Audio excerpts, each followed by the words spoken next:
Recipes can ask for the zest of an orange or a lemon or a lime, so here are some tips on how you can do that.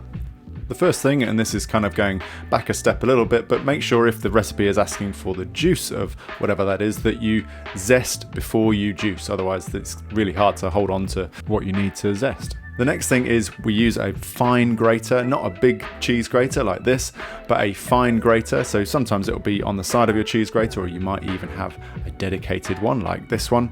And what we want to do is carefully grate away the coloured part of that fruit. As soon as we get down to the white, we want to stop. That stuff is often not very tasty, it's really, really bitter. So just keep going, rotate the fruit as you go, just taking the coloured part.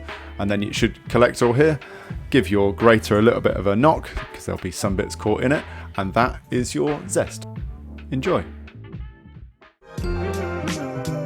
Don't forget there are plenty of tips like this throughout our book. All you need to do is find the tip that you want, get your phone, give it a scan, and that will take you right to where you need to go, or simply follow us for more tips just like this. Enjoy.